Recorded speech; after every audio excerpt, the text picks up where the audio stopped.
శాసనసభలో మాట్లాడిన ప్రతి మాటకు ఒక విలువ ఉంటుంది. ఏం నేర్పిస్తున్నారు ఈరోజు మీరు తెలంగాణ ప్రజానికానికి? రేవంత్ రెడ్డి గారు మీరు ఒక స్పీకరా? ఆ స్పీకర్ పదవికి అవమానం తెచ్చేలా మాట్లాడుతుంది. అసలు కేసీఆర్ గారు శాతకాకమ్మ రాజీనామా చేసి ఇంట్లో మీడియా.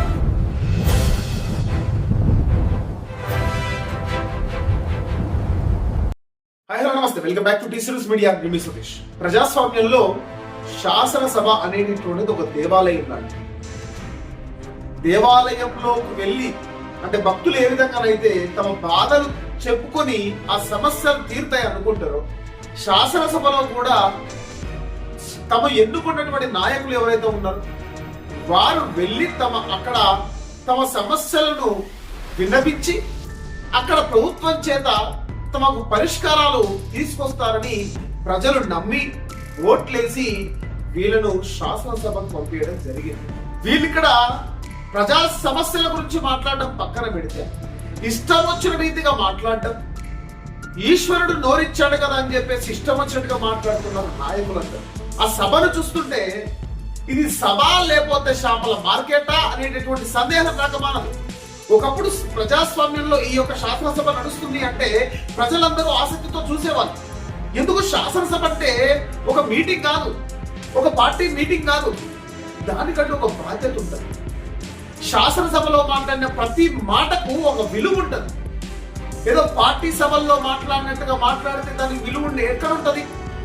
ఇప్పుడు ప్రతిపక్షం కావచ్చు, ప్రభుత్వం కావచ్చు, బయట తమ ప్రతినిధులతో తమ నాయకులతో కార్యకర్తలతో మీటింగ్లు పెట్టి ఇష్టారీతిగా మాట్లాడవచ్చు, అది వాళ్ళ ఇష్టం.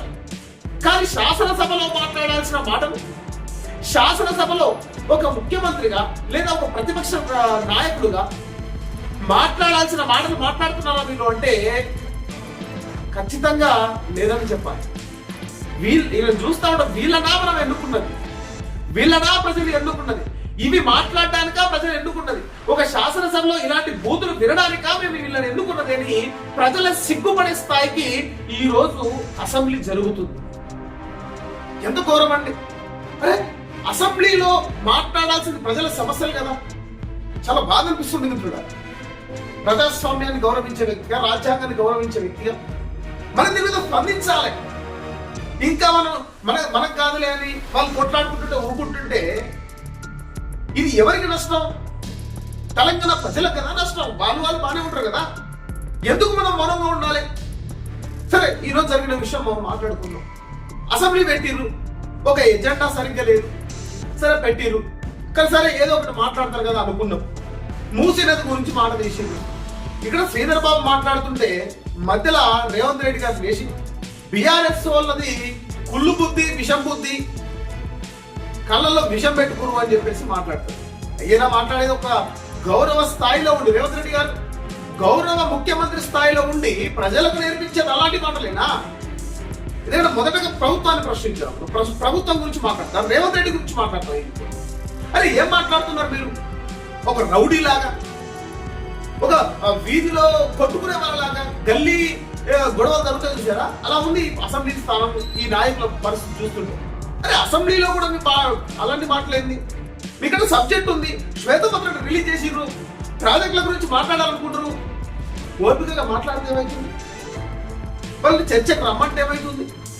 సరే వాళ్ళు తప్పు చేసిరని నువ్వు అనుకున్నప్పుడు ఒక సభ్యత సంస్కారంతో కనీసం నీకు లేకపోవాలి గౌరవం, కానీ ఆ ముఖ్యమంత్రి స్థానానికన్నా ఉంది కదా గౌరవం, కనీసం దానికన్నా ఇవ్వాలి కదా గౌరవం.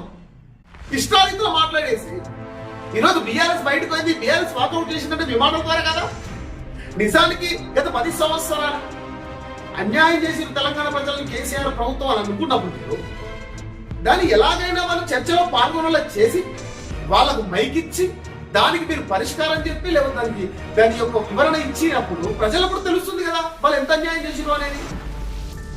అది మానేసి నోరు తెరిస్తే బీఆర్ఎస్ ఫుల్ బుద్ధి, లేకపోతే ఆయన అట్లా, ఈయన బుడకోసి, లేకపోతే ఇది అది అని చెప్పేసి ఇష్టం వచ్చినట్టుగా మాటలని బాడీ షేపింగ్ చేసుకుంటా ఏం నేర్పిస్తున్నారు ఈరోజు మీరు తెలంగాణ ప్రజానికానికి? రేవంత్ రెడ్డి గారు ఏం నేర్పిస్తున్నారు మీరు?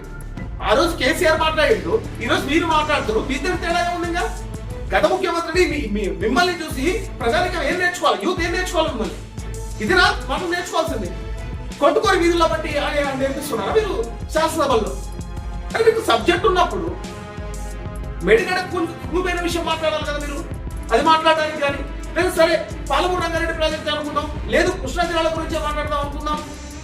ఇప్పుడు నాకు అర్థం కాని విషయం ఏంటంటే రేవంత్ రెడ్డి గారు, మీరు మాట్లాడాలని అనుకున్నప్పుడు అసెంబ్లీ జరుగుతున్నప్పుడు బయట మీరు పవర్ ప్రజెంటేషన్ ఇచ్చేది, ప్రగతి భవన్ లేదు మీకు ప్రజెంటేషన్ ఇచ్చేది.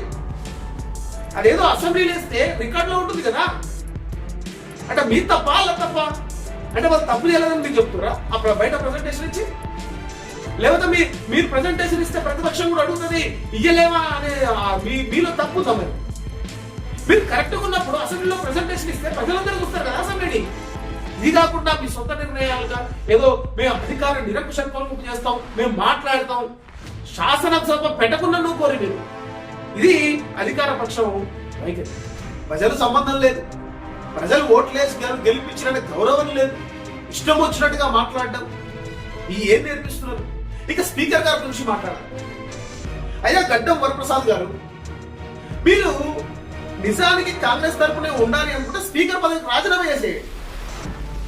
మీరు అనే మాట ఏంటంటే నాకు అర్థం కాదు. అంటే అంతసేపు రేవంత్ రెడ్డి గారు ఇష్టం వచ్చినట్టుగా మాట్లాడతారేమో, ఆయన మైక్ కట్ చేయరు. రేవంత్ రెడ్డి గారి మాటలు మూసీ నదితో సంబంధం ఆ మాటలు అన్నప్పుడు మాత్రం మైక్ కట్ చేస్తారు. అంటే మీరు అన్న మాట ఏంది? సీఎం గారిని విమర్శిస్తే మీకు మైక్ ఇయ్యము, ఇక పోయి రాజీనామా చేసా స్పీకర్ పదవి రాజీ ఎమ్మెల్యేగా మీరు కూడా కూర్చోండి. మీరు ఒక స్పీకరా? ఆ స్పీకర్ పదవికి అవమానం తెచ్చారు ఆ మాటతో మీరు. ఇకపోతే ప్రతిపక్షం విషయానికి పోతాం. మొదటగా ఆయన ప్రతిపక్ష లీడర్ గురించి మాట్లాడతాం. అసలు కేసీఆర్ గారు చేత కాకపోతే రాజీనామా చేసి ఇట్లా కూర్చోవాలి, నా వల్ల అవ్వలేదు అని చెప్పేసి కనీసం ప్రతిపక్షం హోదా ఏదైతే ఉందో, ప్రతిపక్ష నాయకుడు హోదా వాళ్ళ లీడర్లు ఎవరు ఎమ్మెల్యేకి ఎవరు ఇచ్చేయాలి. నేను మొన్న మీటింగ్ పెట్టి ఇక తోలు తీస్తాం అన్నప్పుడు నేను చాలా సంతోషించాను. ఇక కేసీఆర్ వస్తున్నాడు, ప్రజలకు నిజాలు తెలుస్తాయి. ఎందుకంటే ఇంతసేపు అటువైపు నుండి కాంగ్రెస్ వైపు నుండే వింటున్నాం. సరే కదా హరీష్ రావు కేటీఆర్ గారు చెప్తున్నప్పటికీ ఇక్కడ నిజంగా కేసీఆర్ చెప్తే దాని వాల్యూ పెరుగుతుంది. హరీష్ రావు ఎంత మొత్తుకున్నా, కేటీఆర్ ఎంత మొత్తుకున్నా, జగదీష్ రెడ్డి ఎంత మొత్తుకున్నా కానీ కేసీఆర్ మాట్లాడే మాటకు వాల్యూ ఉంటుంది. రేపటి కూతురు మాట్లాడిందా, కొన్ని వార్నింగ్లు ఇచ్చిందా, ఇష్టం వచ్చినట్టు మాట్లాడి పక్కన పెడుతుంది. కనీసం వెయిటింగ్ మాట్లాడు, సబ్జెక్ట్ మాట్లాడతాడు. ఇక వస్తుంది కదా సబ్జెక్ట్ మాట్లాడతాడు, ప్రజలకు కూడా తెలుస్తుంది కాంగ్రెస్ తీసి తిరగలేసినట్టుగా అనుకుంటారు ప్రజలంతా. మళ్ళీ అదే పోకడా, సంతకం పెట్టే పాయ.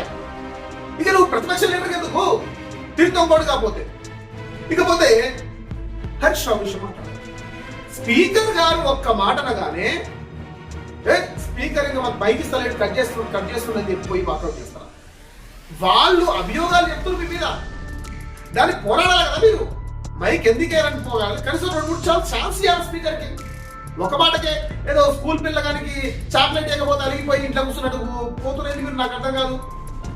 అందుకేనా మీరు 10 సంవత్సరాలు మీకు అప్పట్లో పదవి ఇచ్చిండ్రు, ఇప్పుడు ప్రతిపక్షంలో నిలబెట్టారు ప్రజల తరపున పోరాడాలి మీరు. సరే 2-3 విషయాలు మాట్లాడారు, సరే మీకు అన్యాయం జరిగిందని అనుకుందాం, అక్కడ పోరాడాలి కదా. వాకౌట్ చేయడం ఏంటి? ఆ వాకౌట్ చేయడం గొప్ప విషయం రైట్. వాకౌట్ చేయగల ప్రభుత్వం ఆ ప్రజలందరూ సూపర్ అని ఎత్తేస్తారు అనుకుంటారు. మిమ్మల్ని ఏం ఆలోచిస్తున్నారు ప్రజల కోసం మీరు? ప్రజలందరూ తెలంగాణ ప్రజానికం మొత్తం ఆలోచించాలి దీని గురించి, దీన్ని విశ్లేషించాలి. నాది బీఆర్ఎస్ పార్టీ కాబట్టి బీఆర్ఎస్ ఏం చేసినా చేయకూడదా, కాంగ్రెస్ పార్టీ కాబట్టి కాంగ్రెస్ ఏం చేసినా చేయకూడదని సిగ్గుమాలినటువంటి స్థితిని మారండి తెలంగాణ ప్రజలు. ఆలోచించండి, అసెంబ్లీలో ఏం జరిగింది అసలు? అరే నీటి పారుదల విషయంలో మాట్లాడతాను కేసీఆర్ రాడు, వీళ్ళేమో దాని మీద మాట్లాడమంటేనేమో సందు దొరికింది, ఇదే దొరికిందిరా సందు అని చెప్పేసి మమ్మల్ని స్పీకర్ మాట్లాడిస్తలేడు, ఏకపక్షంగా ఉన్నాడని చెప్పి స్పీకర్ డౌన్ కూడా బయట రావు. ఎందుకు భయం బీఆర్ఎస్ నాకు అర్థం కాదు. ఒక మాట పడితే తప్ప మీరు అధికారంలో ఉన్నప్పుడు ఎన్నిసార్లు ఇచ్చిన ఎన్నిసార్లు మైకులు కట్ చేయాలి మీరు? ఒక మాట అనగానే రోషం పొడుచుకొచ్చింది. ప్రజల కోసం ఒక మాట కాదు 10 మాటలు వాడాలి మీరు. ప్రతిపక్షంలో ఉన్నప్పుడు మాట్లాడి దాని గురించి డిస్కషన్ చేయాలి. అరే మైక్ కట్ చేయగానే మైకులు కట్ చేసి 2-3 మాట్లాడి కూడా మైకులు కట్ చేసిరంటే ప్రజలకు కనీసం అవగాహన కల్పించాలి కదా. మీరు ప్రయత్నించిన అవగాహన కల్పించాలి కదా ప్రజలకి. అది లేకుండా మైక్ కట్ చేయకుండా బయటకు వస్తామంటే ఇప్పుడు ప్రభుత్వం బానే ఉంది, ప్రతిపక్షం బానే ఉంది, అంటే జరగాల్సిన చర్చ జరగలే, నీళ్ళ చర్చ జరగలే. ఇప్పుడు ఏకపక్షం అయిపోయింది శాసనసభ. గోడకు సున్నం కొట్టేట్టే ఉంది పరిస్థితి. ఇంకా వాళ్ళే శాసనసభలో బిల్లులు పెట్టుకోవడం, ఏ చర్చ లేదు, ఏమి లేదు అని యాక్సెప్ట్ చేసుకోవడం. కనీసం ఒక బిల్లు మీద చర్చలు జరగాలి. ప్రజాస్వామ్యాన్ని అపహాస్యం చేయడం తప్ప మీరు చేసేది ఏముంది? తిరగబడి కొంత ప్రజలు మీరు ఏమనుకుంటున్నారు? చూసి హరీష్ రావు గారు ఇప్పటికైనా రియలైజ్ అయ్యి ప్రజల తరఫున ఒక మాట పడైనా సరే మేము ప్రజల కోసం పోరాడతామని మొదలుకొని పోయి మీ మామగారిని, గౌరవ కేసీఆర్ గారిని, మీరు నిజంగా ఏ తప్పు చేయనట్టయితే, ప్రాజెక్టుల విషయంలో మీరు ఏ తప్పు చేయనట్లయితే, ఏది మీరు డిపిఆర్ కానీ ఏది మీరు సంతకం పెట్టలేదు అని అంత నిక్కచ్చిగా మీరు చెప్తున్నారు కాబట్టి ఆ స్టాండ్ మీకు ఉంటే ప్లీజ్ కమ్ టు అసెంబ్లీ. వాళ్ళు బైక్ ఇవ్వకపోతే బైక్ ఇచ్చేదా కొట్లాడండి. ఇంత ముందుకు సభలో జరగలేదు అది?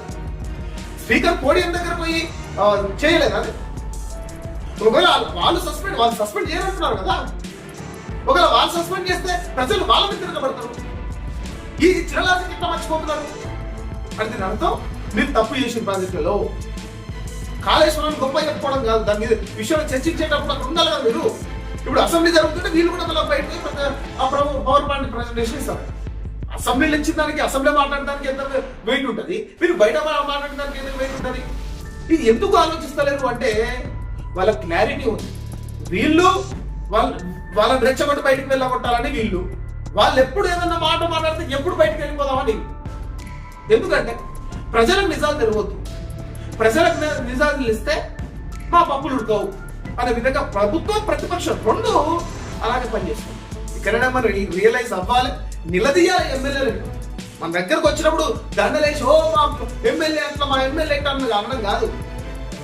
నిలదీయాలి. మీరు మా గురించి ఏం మాట్లాడిండ్రు అది నిలదీసినప్పుడు బాధ్యతాయుతమైనటువంటి విధంగా ఎమ్మెల్యేలు కానీ ప్రభుత్వం నడుస్తారు. ఇట్లా ప్రజాస్వామ్యం అపహాస్యం కాదు, ప్రతిపక్షం ఇట్లా ఎస్కేప్ అవ్వదు. కాబట్టి ప్రజలందరూ ఆలోచించి దీని మీద ఒక నిర్ణయం తీసుకోవాలి. కాబట్టి నా విశ్లేషణ ప్రకారం నేను చెప్పిన మీకేమనిపించిందో కామెంట్ ద్వారా మాకు తెలియజేయండి.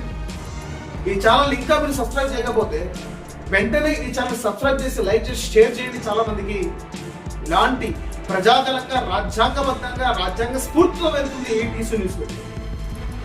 దానికి మీ సపోర్ట్ ఎంతో అవసరం ఉంటున్నారా? ప్రతి ఒక్కరు నాకు సపోర్ట్ చేస్తున్నట్టు కోరుకుంటూ, ప్రభుత్వం చేస్తున్న ప్రతి తప్పును ప్రశ్నిస్తూ ముందరికి మాకు మీ సపోర్ట్ ఇస్తారని ఆశిస్తూ ఈ వీడియో కింద మరో వీడియోలో మళ్ళీ కలుసుకుందాం. నేను సతీష్, నమస్కారం.